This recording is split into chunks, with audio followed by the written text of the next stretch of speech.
Hey guys, in today's video we're going to be looking at a Scrabble game that had one of the most bizarre and confusing endings I've ever seen.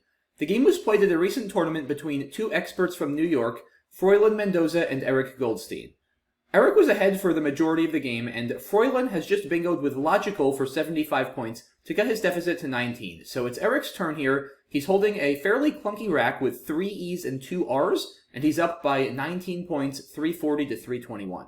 It's a pretty tricky turn for Eric, as he can't score a lot given he only has 1-point tiles, and Froin is potentially threatening a bunch of high-scoring plays through either the L or the O in Logical. So Eric decides to block these plays for the most part by playing Rooter for 16 points through the O, increasing his lead to 35 points. However, the drawback of Rooter is that it puts the R next to the bottom left triple word score, and if Froin has a good play there, he might potentially score a lot of points. And that's exactly what happens, and this right here is where things get very bizarre. So in this position, Froin plays Proxy for 75 points, taking a 40-point lead.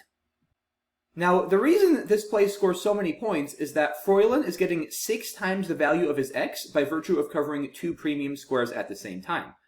If we go back, we see that the P lands on the triple word score, and the X lands on the blue double letter score. So what that means is when scoring the play, Froin first gets twice the value of his X for the double letter score, and then another 3 times the value of the X, making it 6 times the value of the X for the triple word score. However, and again, guys, this is where things get really bizarre. When Froin made this play, he did not notice that the X was on the double letter score. And as such, he only gave himself 3 times the value of the X instead of 6, shortchanging himself by a whopping 24 points. So after he played Proxy, Froin incorrectly announced a score of only 51 points for his play instead of the correct 75. And amazingly, his opponent Eric didn't notice this mistake either. So after this turn, the players both agreed that Froin's score was not the correct 396 as you guys see on the screen here, but instead 372, 24 points less. And in this close and intense a game, that is a massive difference. So let's see how that affected the rest of the game. After Froin's play of Proxy, Eric had another very tough decision on his hands. He does have the S and the blank, which are really good, but he has 5 vowels to go along with them, which makes it very difficult for him to score any meaningful number of points. He does notice, however, that of the 10 tiles remaining unseen to him, of which 3 are in the bag and 7 are on Froin's rack, the overwhelming majority of them are consonants. As you guys can see on the right, there are only 2 vowels unseen to Eric, 2 A's, but 8 consonants, including both F's, an N, an R, an S, and 3 T's. So if Eric can get rid of a couple of his vowels, he's got a very good chance at drawing some consonants and getting a more balanced rack on his next turn. Eric needs to be careful though, because, as I mentioned, there are only 3 tiles left in the bag. So if Eric plays 3 or more tiles, he's going to empty the bag, which is a very risky thing to do because it would give Froin full knowledge of his rack. If Eric can leave at least 1 tile in the bag, that'll make Froin's decision a lot more complicated, as he won't know for sure what Eric has on his rack and what might still be in the bag. So, thinking about all this, Eric makes a very good play here. He plays Ice through the C and Capiz for 8 points, getting rid of 2 of his vowels and leaving 1 tile in the bag for Froin to deal with. Another great thing about Ice is it sets up a significant threat for 7-letter bingos down the C column if Eric can put a tile in front of Ice to make a 4-letter word. And this is definitely something Eric wants to do because he is still at a deficit. Now, in reality, Eric is at a 40-point deficit. In the game, Eric only thought he was at a 16-point deficit, but even so, this seems like a prudent risk to take at this point in the game. And on Froin's next turn here, guys, is where things take a turn from bizarre to absolutely confounding. So, once again, in this position, Froin thinks he's ahead by 8 points. In reality, if they had scored the game correctly, he should be ahead by 32. So, in the game, Froin made the very logical play. He bingoed with Fan Arts and Rice for 78 points, which, as he thought, put him ahead by 86. However, the problem with this play is that with 1 tile still in the bag, Eric is going to have another turn. And the tiles unseen are very strong bingo tiles. As you can see, Froin is looking at an unseen tile pool of a blank, an A, an E, an F, an I, an S, and 2 T's. And if Eric can bingo out for enough points, then he's going to win the game. And that is exactly what happened. Eric not only bingoed out after Fan Arts, he tripled out with Daffyist through the F for a whopping 203 points, which, even if the players had to score correctly, would have been more than enough to win the game. So the game ended, as reported, with a final score of 569 to 450. The final score should have been 569 to 474, but in either case, it would have been a pretty convincing win for Eric. Now, going back to the position where Froilan bingoed with fan arts, we might think, okay, we now know that if Froilan draws one of the two T's unseen to him, that Eric is going to triple out with Daffiest for 203 and win the game on the spot. But there are 6 other tiles besides the 2 T's that Froilan could draw from the bag, so what happens if he draws one of those?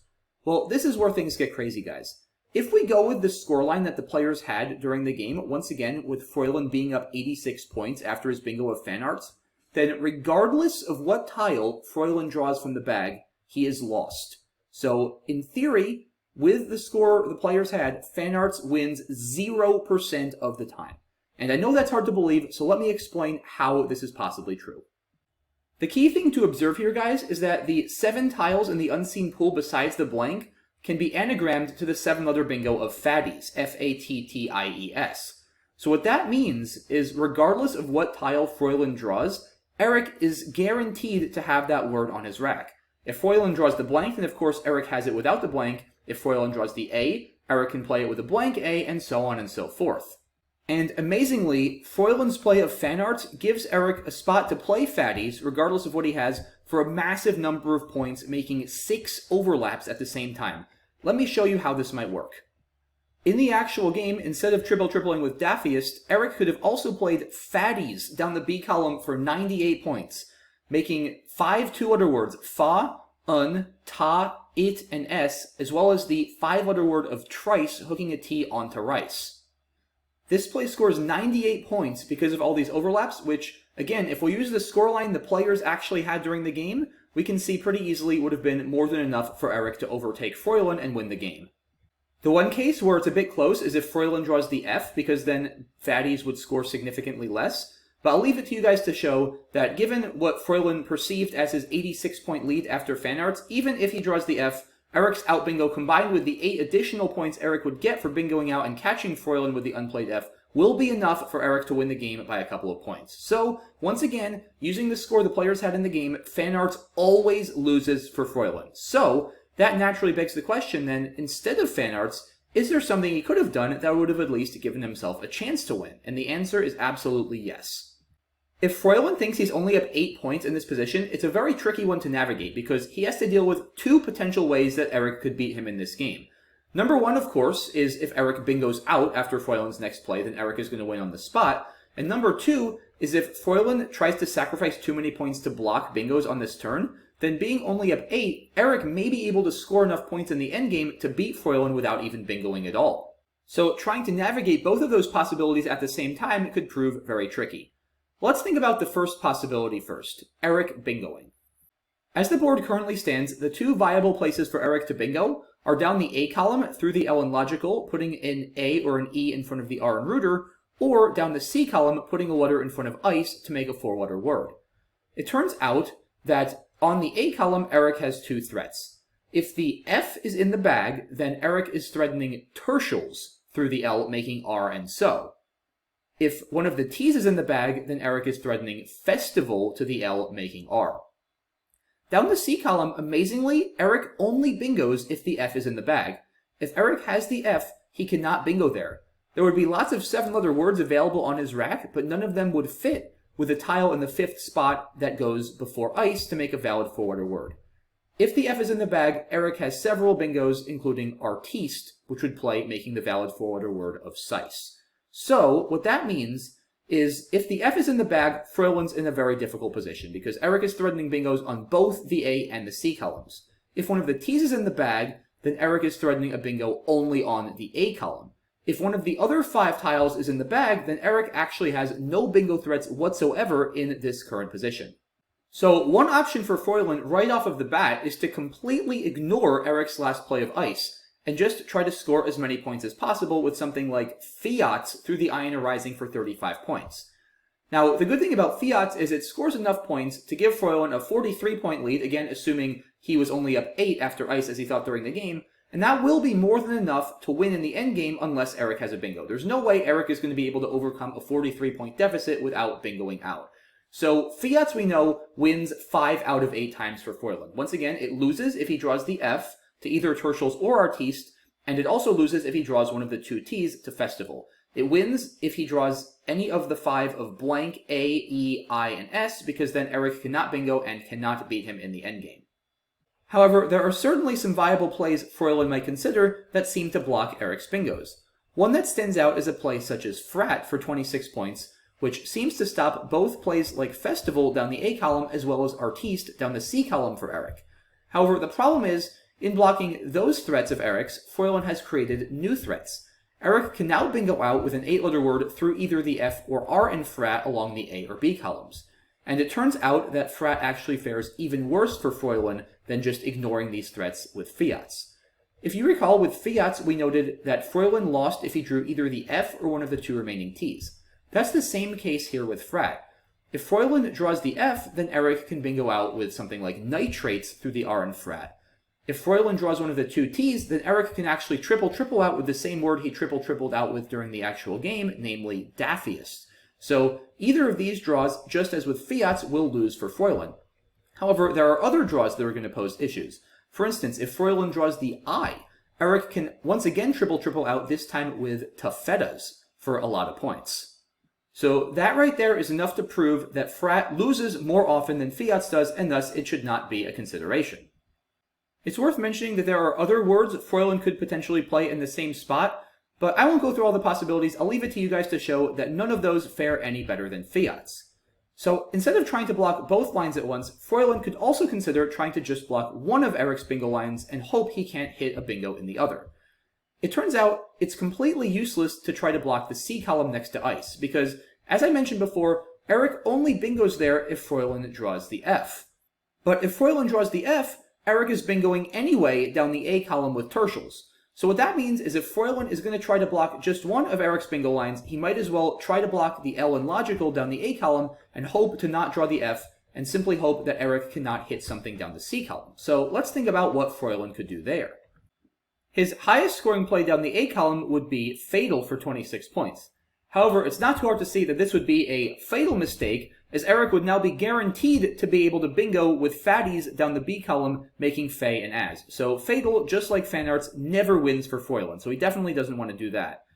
And as it turns out, it's not easy for Froilan to play through that L and score a lot of points without giving Eric back an almost guaranteed bingo down the B column. So if he were going to try to block the L, Froilan would need to play something like Alt for 9 points. Which does effectively block all of Eric's bingos except for plays like Artiste and Sice if Froilan draws the F. So would this be Froilan's best play here? It turns out that no, Alt is not a good play for Froilan if we're going by the actual scores the players had during the game. If we go by those scores, Alt would put Froilan up by 17 points. And you guys may recall that in the original position I mentioned that there are 2 ways Froilan has to worry about losing this game to Eric. Number 1, as we've mostly been discussing, is Eric bingoing out. But number 2 is if Froilan doesn't score enough points, Eric outscoring Froilan in the endgame without a bingo. And that's exactly the problem with Alt. Being up only 17 points, Eric is often going to have a high enough scoring play on his next play, actually in the same exact spot Froilan was looking at playing with Fiats. Ironically, very often Eric himself is going to be able to play Fiats for 35 points in that spot, and then probably play out on his next turn and easily overtake Froilan. I won't go through all the details, but I'll leave it to you guys to show that in the majority of cases, after Alt, Eric is going to be able to win in the endgame without bingoing. So Alt would be a very poor play for Froilan in this position, again, assuming we were going by the scores the players had in the game. So, the conclusion is that based on the fact that Froilan allegedly only has an 8-point lead in this original position, his best play, seemingly paradoxically, is definitely not to bingo with Fanarts, and not to try to block Eric's threats at all, but to simply ignore them, play Fiats for 35 points, and hope that he doesn't draw the F or the 2 T's, and win the game with 5 out of 8 probability in the cases where Eric does not bingo out. Since once again, Fiats will never lose in the endgame without Eric bingoing, as Froilan would take an insurmountable 43-point lead. It's worth mentioning that in the actual game, Froilan did draw a T, allowing Eric to bingo out with Daffyist through the F in Fanarts. if Froilan had played his correct move of Fiats here, he would have still lost, because Eric would have now had Festival to the L in Logical, which would have been easily enough to win. So it wouldn't have mattered as it turns out, but that being said, Fiats is still a significantly better play for Froilan in the original position. So pretty interesting stuff.